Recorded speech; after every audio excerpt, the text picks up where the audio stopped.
नमस्कार, DD news में आपका स्वागत है। मैं हूं चंद्रशेखर जोशी और मेरे साथ हैं मेरी सहयोगी मनीषा। आइए शुरुआत करते हैं। सबसे पहले देखते हैं इस वक्त की हेडलाइंस।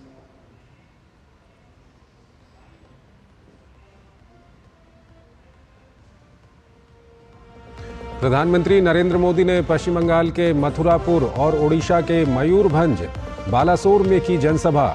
कहा, जो विकास लोगों ने दशकों में नहीं देखा था, वो विकास पिछले 10 साल में देखा है।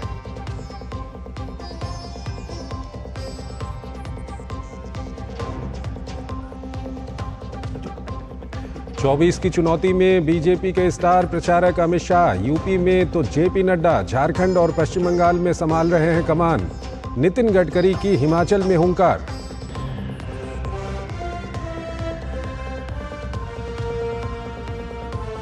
चुनावी रण में विपक्ष ने भी झोंकी ताकत। मल्लिकार्जुन खड़गे ओडिशा में, राहुल गांधी पंजाब में तो प्रियंका गांधी का हिमाचल में प्रचार।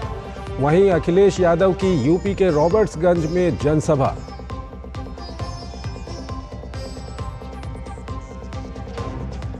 दिल्ली के मुख्यमंत्री केजरीवाल को सुप्रीम कोर्ट से बड़ा झटका। अंतरिम जमानत 7 दिन बढ़ाने की मांग सुप्रीम कोर्ट ने ठुकराई। 2 जून को करना होगा सरेंडर।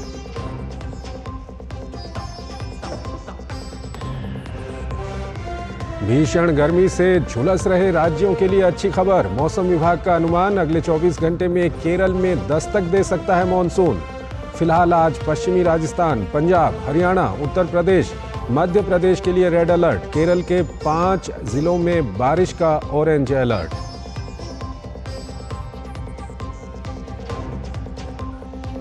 और चक्रवात रेमल के कारण हुई भारी वर्षा से पूर्वोत्तर भारत के इलाकों में जनजीवन अस्त व्यस्त।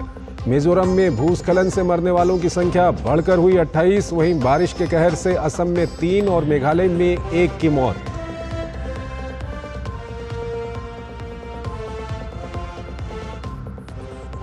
और आइए सबसे पहले आपको सीधे हम सोनभद्र लिए चलते हैं, जहां केंद्रीय गृह मंत्री अमित शाह एक सभा को संबोधित कर रहे हैं।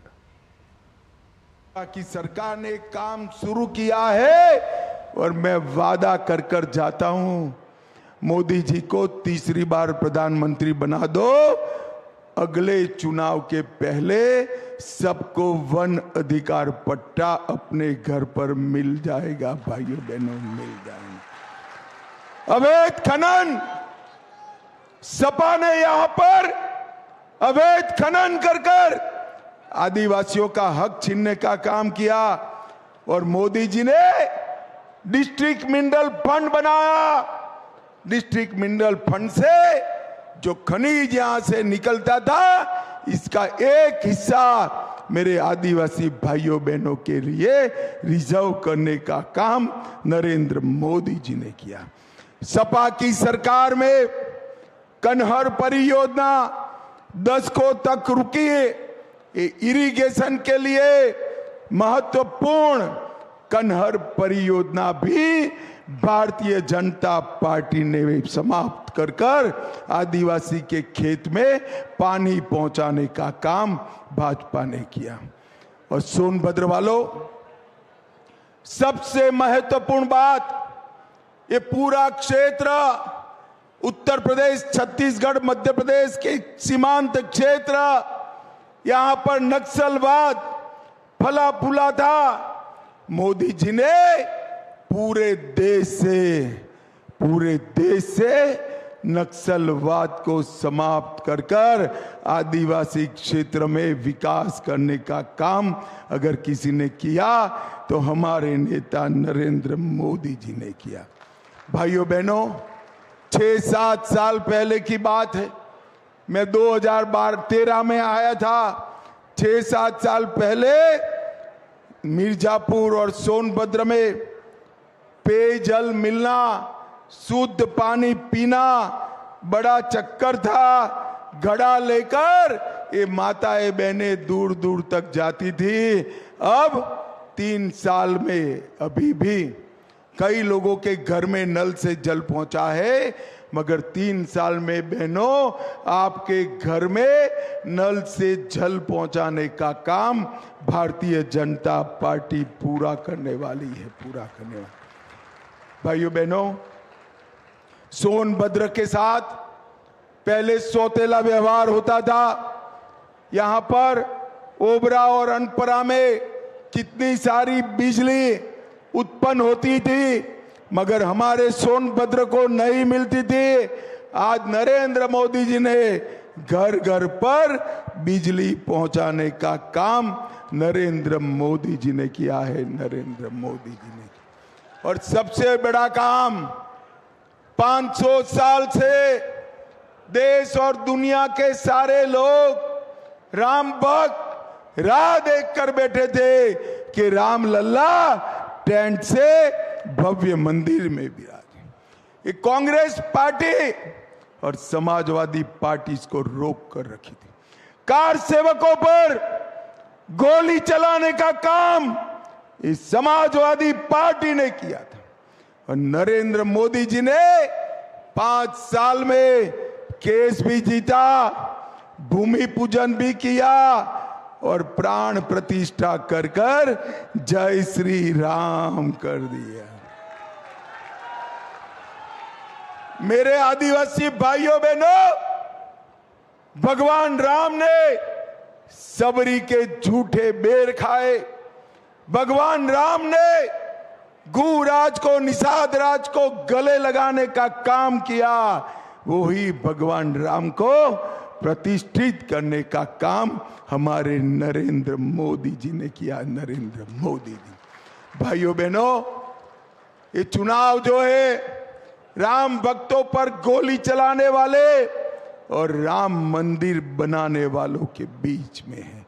मुझे बताओ, राम मंदिर बनाने वाले मोदी जी को फिर से प्रधानमंत्री बनाओगे क्या?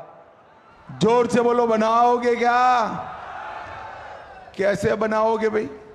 मोदी जी तो काशी लड़ते हैं, कैसे बनाएंगे बताओ?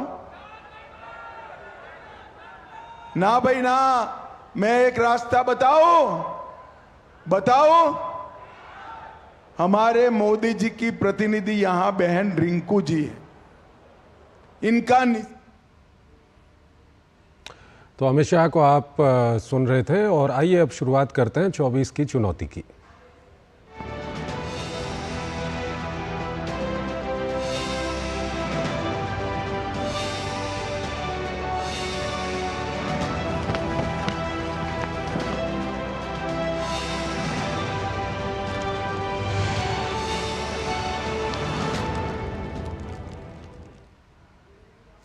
ओडिशा के मयूरभंज में प्रधानमंत्री नरेंद्र मोदी ने चुनावी जनसभा की। उन्होंने कहा कि बीते 10 साल में देश का आर्थिक सामाजिक मोर्चे पर तेज विकास हुआ है। जनता को मुफ्त इलाज और मुफ्त अनाज की सुविधा भी मिली है।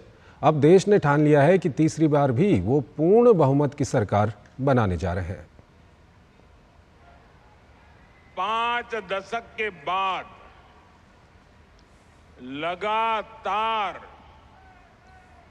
तीसरी बार पूर्ण बहुमत की सरकार बनाने का देश ने निर्णय कर लिया है। प्रधानमंत्री ने कहा कि बीते 25 साल से बीजद सरकार का नेतृत्व नवीन बाबू कर रहे हैं, लेकिन राज्य की जनता को सिंचाई से लेकर कई विकास कार्यों से वंचित रहना पड़ा है।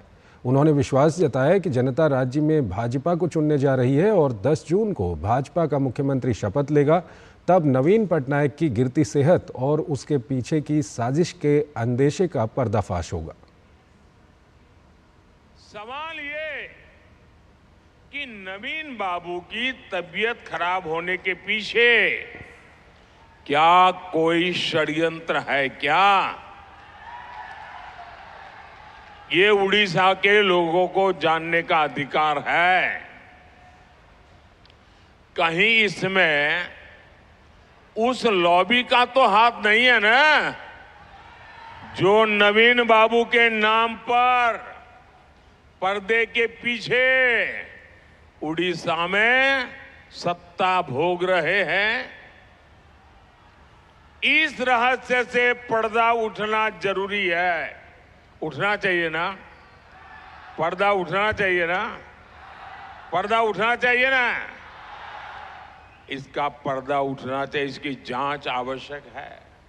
इसलिए 10 जून के बाद उड़ीसा में भाजपा सरकार का विजय होने के बाद हमारी सरकार, उड़ीसा की भाजपा सरकार एक स्पेशल कमेटी का गठन करेगी और ये जांच करेगी कि अचानक नवीन बाबू की तबीयत क्यों गिरती जा रही है, उनकी तबीयत के साथ ये क्या हो रहा है, सारे तथ्य खोज करके निकाले जाएंगे। रैली के दौरान प्रधानमंत्री की संवेदनशीलता एक बार फिर देखने को मिली। उनका भाषण शुरू हुए अभी 5 मिनट ही हुए थे कि प्रधानमंत्री की नज़र पड़ी एक व्यक्ति पर जो संभवतः गर्मी की वजह से बेहोश होने की स्थिति में था। प्रधानमंत्री ने तुरंत ही मंच से अपनी मेडिकल टीम में शामिल डॉक्टर को मदद के लिए भेजा। उनको जरा पानी वानी दीजिए, पानी दीजिए। जरा मेरी टीम के डॉक्टर हो तो जरा उनको मदद कीजिए। पहले पानी दो इनको और वहां से उनको बाहर लेने जाने का प्रबंध करो। खुले में लाओ जरा उनको, आराम से, हड़बड़ी मत करो, आराम से। थोड़ी जगह कर दो उनको, थोड़ी हवा मिले, ऐसा करो। एक छोटा सा ब्रेक लेते हैं यहाँ पर। डॉक्टर ऑर्थो ऑयल के रेगुलर मसाज से जॉइंट हेल्थी रहते हैं और अगर प्रॉब्लम बहुत पुरानी है तो डॉक्टर ऑर्थो कैप्सूल्स साथ लेना ना भूलें। अब दर्द भी घुटने टेकेगा। Delivery boy has picked your order. अरे भाई पता है भूख लगी है। 30 मिनट का मैसेज नोटिफिकेशन आया था ना। मैसेज के सारे थोड़ी बैठ सकते हैं। कल आपने कुछ शेयर्स बेचे थे ना? हाँ, तो चेक किया? मैसेज आया तो था। सिर्फ मैसेज काफी नहीं है। आप शेयर मार्केट में कोई भी ट्रांजैक्शन करते हैं ना तो स्टॉक एक्सचेंज से आए SMS या ईमेल को अपने डीमैट अकाउंट और बैंक स्टेटमेंट के साथ भी टैली कीजिए। बेटा भूख में ना दिमाग बंद हो जाता है।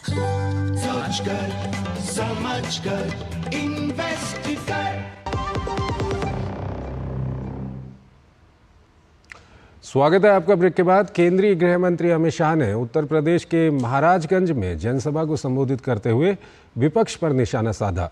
अमित शाह ने कहा कि 4 जून की दोपहर को राहुल गांधी और अखिलेश यादव प्रेस कॉन्फ्रेंस करेंगे और अपनी हार का जिम्मेदार ईवीएम को बताएंगे।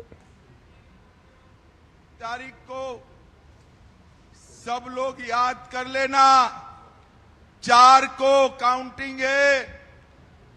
4 की दोपहर को ये दोनों शाहजादे प्रेस कॉन्फ्रेंस करेंगे और प्रेस कॉन्फ्रेंस कर कर कहेंगे ईवीएम खराब था इसलिए हम चुनाव हार गए। इन्होंने तय कर लिया है कि हार का ठीकरा ईवीएम पर फोड़ना है। राहुल बाबा, नाचना न आए तो आंगन टेढ़ा वाला आपका हिसाब है, आंगन टेढ़ा वाला। देश में आम चुनाव के बीच पाकिस्तान के पूर्व मंत्री फवाद चौधरी भी लगातार भारतीय राजनेताओं को लेकर टिप्पणी करते रहे हैं। उन्होंने एक बार फिर लोकसभा चुनाव और पीएम नरेंद्र मोदी को लेकर बयान दिया है। राहुल गांधी और अरविंद केजरीवाल की तारीफ करने वाले फवाद चौधरी ने कहा है कि पाकिस्तान में हर व्यक्ति चाहता है कि नरेंद्र मोदी चुनाव हार जाएं। फवाद चौधरी ने कहा कि कश्मीर हो या बाकी भारत के अंदर मुसलमान हो, इस वक्त जिस किस्म की कट्टरपंथ विचारधारा का सामना कर रहे हैं, ये बहुत ज़रूरी है कि नरेंद्र मोदी इस आम चुनाव में हारें और पाकिस्तान में हर शख्स भी यही चाहता है कि नरेंद्र मोदी चुनाव हारें। ये बहुत जरूरी है कि नरेंद्र मोदी इलेक्शन में शिकस्त खाएं और पाकिस्तान में हर शख्स ये चाहता है कि नरेंद्र मोदी ये शिकस्त खाएं। ये जो कहते हैं कि आप नरेंद्र मोदी की हमायत कर रहे हैं तो जनाब वोटर में आपका ख्याल है कि इंडियन वोटर बेवकूफ़ है, जिसको उसको नहीं पता कि उसका फ़ायदा किस में है। इंडियन वोटर का फ़ायदा इसमें है कि पाकिस्तान से ताल्लुकात बेहतर हों और हिंदुस्तान एक प्रोग्रेसिव मुल्क के तौर के ऊपर आगे बढ़े। और इसलिए नरेंद्र मोदी और उनकी जो कट्टरपंथी आइडियोलॉजी है उसको शिकस्त होना इलेक्शन हारना बहुत जरूरी है और जो भी उनको हराए, चाहे वो राहुल जी हो, चाहे वो केजरीवाल हो, चाहे ममता बनर्जी हो, चाहे जो भी हो, इन तमाम लोगों के साथ नेक और शुभ कामनाएं जो हैं वो इन लोगों के साथ होनी चाहिए जो कि कट्टरपंथियों को हरा सकें। बीजेपी नेता शहजाद पूनावाला ने कांग्रेस के मणिशंकर अय्यर पर निशाना साधा है। शहजाद पूनावाला ने चीन पर बयान को लेकर उन्हें घेरा और कांग्रेस के चाइना प्रेम पर सवाल उठाए। कांग्रेस पार्टी का चाइना प्रेम फिर से सामने निकल कर आया है। जो अंकल मणि, जो प्रथम परिवार के अंकल हैं, मुकुट मणि हैं, पहले उन्होंने पाकिस्तान प्रेम दर्शाया। ये वही व्यक्ति थे जो पाकिस्तान गए थे मोदी को हटाने के लिए, कह रहे थे पाकिस्तान से हमें घबराना चाहिए। उन पर कांग्रेस ने कोई कार्रवाई नहीं की। अब वो कहते हैं कि 1962 में चाइना ने अलेजिडली इन्वेड किया, मतलब कि वो चाइना को किस प्रकार से क्लीन चिट दे रहे हैं। और जो चाइना ने हमारी भूमि पर अवैध कब्जा किया है, अक्साई चीन पर 38,000 स्क्वायर किलोमीटर पर, उसको एक प्रकार से व्हाइट वॉश करते हुए चाइना को क्लीन चिट दे रहे हैं। रक्षा मंत्री और भाजपा नेता राजनाथ सिंह ने बिहार के काराकाट में जनसभा को संबोधित किया। इस दौरान उन्होंने इंडी गठबंधन पर जमकर हमला बोला। आरजेडी की हवा निकलती जा रही है, लेकिन अब कांग्रेस के साथ इन लोगों ने गठबंधन बना लिया है। मैं आरजेडी के बारे में कोई एक बात मैं कहूंगा कि बहनों भाइयों, लालटेन कितनी रोशनी दे? लालटेन तो ज्यादा से ज्यादा एक कमरे में रोशनी दे सकता है। आई घरे में देखले हुआ तो लोगन कि जब लालटेन का तेल जब खत्म होए लगा तो बत्तियां भभके, जब भभके लगा तो मान ला कि लालटेन बुझाए वाली है और एक तेल खत्म है। यह हाल आरजेडी के लालटेन का ही। जैसे दुनिया की धरती से डायनासोर लुप्त हो गया है, वैसे ही भारत की राजनीति से यह कांग्रेस 10 वर्ष के बाद लुप्त हो जाएगी। कांग्रेस की महासचिव प्रियंका गांधी वाड्रा ने हिमाचल के कुल्लू में जनसभा की। प्रियंका ने कहा कि अगर केंद्र में हमारी सरकार आती है तो हम छोटे कारोबारियों और अन्य लोगों को रोजगार देंगे। अब हम चाहते हैं कि अगर केंद्र में हमारी सरकार आए तो हम इसको और भी मजबूत बनाएं, क्योंकि हमारी पूरी विचारधारा ये है कि जो छोटे और मध्यम वर्ग के जो कारोबार है, जो इंडस्ट्री है, उसको हम मजबूत बनाएं। क्योंकि हमारी समझ ये है कि सबसे ज्यादा रोजगार इसी इंडस्ट्री से मिलती है जो छोटी और मध्यम होती है। 45 सालों में सबसे ज्यादा बेरोजगारी आज है।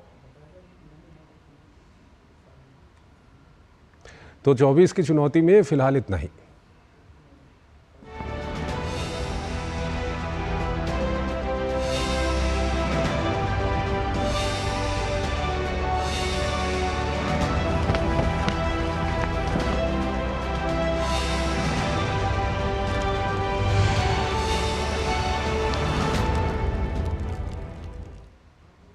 और यहां पर एक छोटा सा ब्रेक लेते हैं।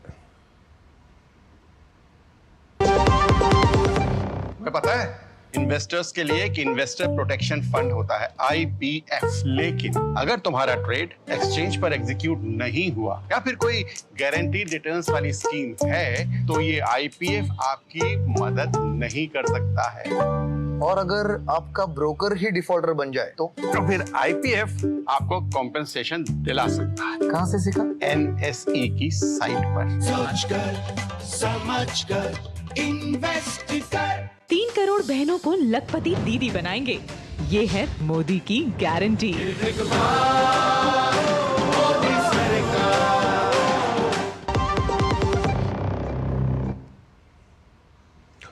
स्वागत है आपका ब्रेक के बाद। जिनेवा में आयोजित 77वीं विश्व स्वास्थ्य महासभा में भारत के केंद्रीय स्वास्थ्य सचिव अपूर्व चंद्रा ने प्लेनरी सेशन को संबोधित किया। उन्होंने कहा कि भारत का लक्ष्य सभी के लिए उच्च गुणवत्ता वाले चिकित्सा उत्पादों तक त्वरित पहुंच सुनिश्चित करने का है। इसके लिए भारत का WHO के साथ मिलकर दवा नियामक प्रणाली को और मजबूत करने का इरादा है। स्वास्थ्य सचिव ने कहा कि पिछले दशकों में MMR और IMR में महत्वपूर्ण गिरावट दिखाते हुए भारत SDG लक्ष्यों को प्राप्त करने की राह पर है। विश्व स्वास्थ्य महासभा के दौरान भारत के डिजिटल सार्वजनिक बुनियादी ढांचे का प्रदर्शन किया गया। इसमें डिजिटल इंफ्रास्ट्रक्चर से स्वास्थ्य सेवा वितरण और वित्तीय लेन देन में आई क्रांति की झलक देखने को मिली। इस दौरान भारत के भविष्य और उससे आगे के लिए व्यापक संभावनाओं पर भी नज़र डाली गई। वर्ल्ड हेल्थ असेंबली में कोविड से निपटने के लिए भारत में 2.2 billion vaccine dose, seamless health record sharing, telemedicine access और बीमा प्रणाली की जानकारी भी दी गई।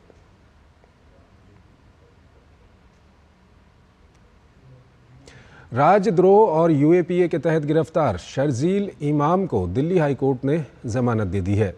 दिल्ली के जामिया इलाके और अलीगढ़ मुस्लिम विश्वविद्यालय में कथित रूप से भड़काऊ भाषण देने के मामले में शर्जील इमाम को गिरफ्तार किया गया था। शर्जील को इस मामले में अधिकतम 7 साल की सज़ा हो सकती है और वो आधे से ज़्यादा यानी कि 4.5 साल जेल में काट चुका है। इसे देखते हुए कोर्ट ने शर्जील को जमानत दे दी।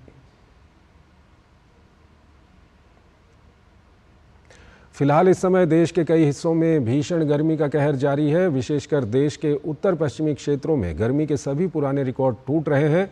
पिछले 24 घंटों में राजस्थान के चुरू में अधिकतम तापमान 50.5 डिग्री सेल्सियस दर्ज किया गया है। मौसम विज्ञान के अनुसार राजस्थान के कई इलाकों में सीवियर हीट वेव की स्थिति बनी हुई है।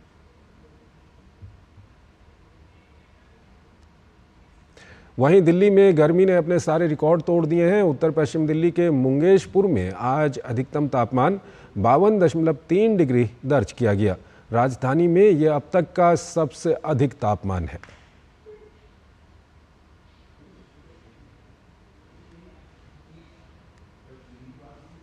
इस सब के बीच भारतीय मौसम विज्ञान विभाग के महानिदेशक डॉक्टर मृत्युंजय महापात्रा ने आने वाले दिनों में उत्तर भारत में गर्मी से राहत मिलने की उम्मीद जताई है और साथ ही साथ उन्होंने अगले 24 घंटे में केरल में मानसून आने की संभावना जताई है। हमारे संवाददाता तापस भट्टाचार्य ने आईएमडी के महानिदेशक से बात कर सारी जानकारी ली।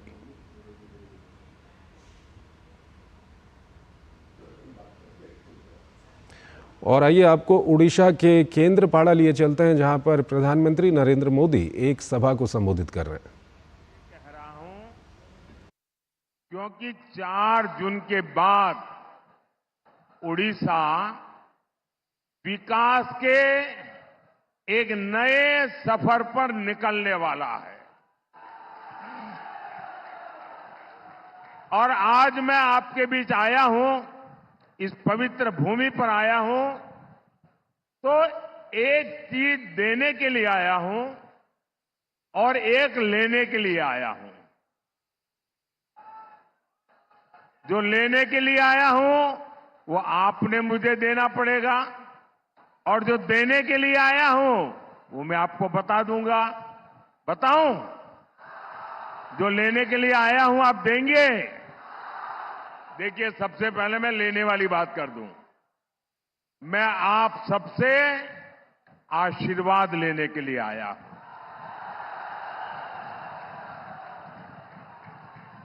और मैं आपको देने के लिए आया हूं 10 जून का निमंत्रण। 10 जून को भाजपा का मुख्यमंत्री उड़ीसा में शपथ लेगा और भाजपा का मुख्यमंत्री वो उड़िया की मिट्टी में पला बड़ा यहीं का बेटा या बेटी होगा।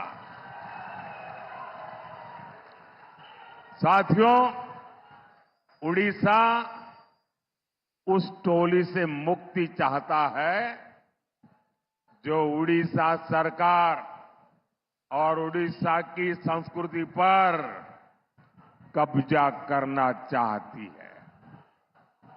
और इसलिए उड़ीसा ने तय कर दिया है, उड़ीसा में डबल इंजन की सरकार। भाइयों और बहनों, उड़ीसा ही नहीं, पूरे देश ने तीसरी बार एक मजबूत सरकार पर मुहर लगा दी है। देश ने कांग्रेस के 60 साल और भाजपा के 10 साल का काम देखा है।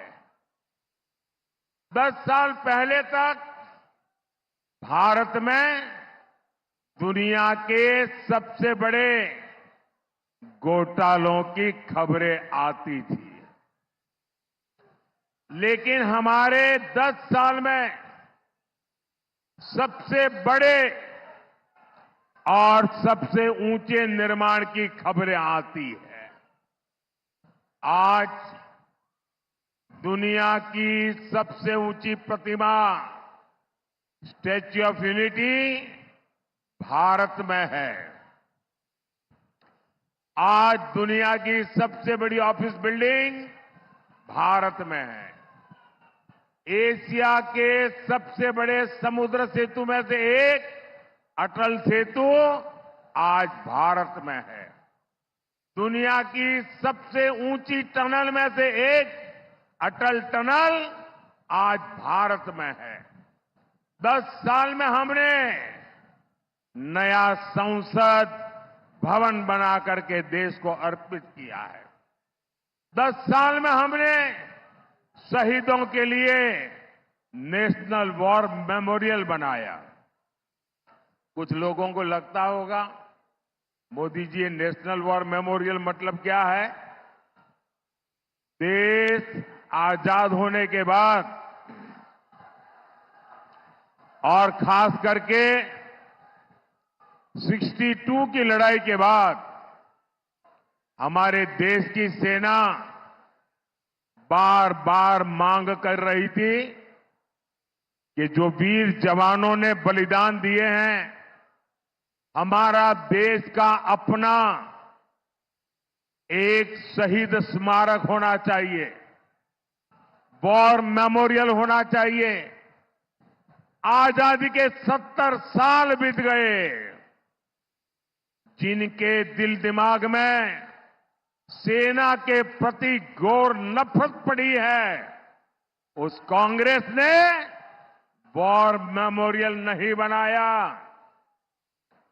ये आपका सेवक जब दिल्ली पहुंचा तो मैंने काम तय कर लिया कि मैं देश के जवानों की शहादत का सम्मान करूंगा, और आज वॉर मेमोरियल बन गया।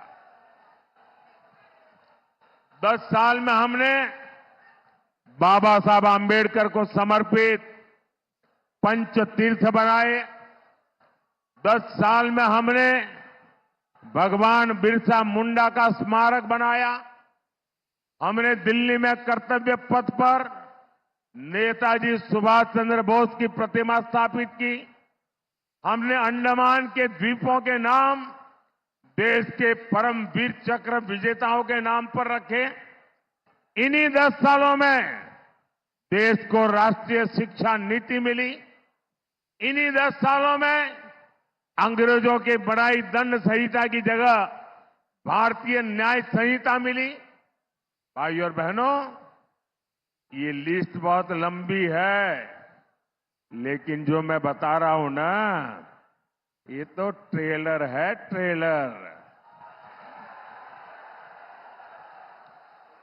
आने वाले 5 साल तेज विकास के होंगे, भव्य निर्माण के होंगे। आने वाले 5 साल भारत को गुलामी की मानसिकता से मुक्त करने वाले होंगे। आने वाले 5 साल भारत की संस्कृति और सामर्थ्य से विश्व को सराबोर करने वाले होंगे।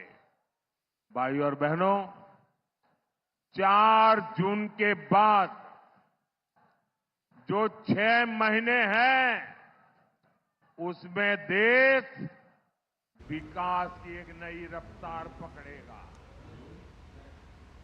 तो ओडिशा के केंद्रपाड़ा से आप सुन रहे थे प्रधानमंत्री नरेंद्र मोदी को। वो वहाँ पर एक जनसभा को संबोधित कर रहे थे। इसी के साथ अपने इस खास बुलेटिन को हम यहीं पर समाप्त करते हैं। नमस्कार।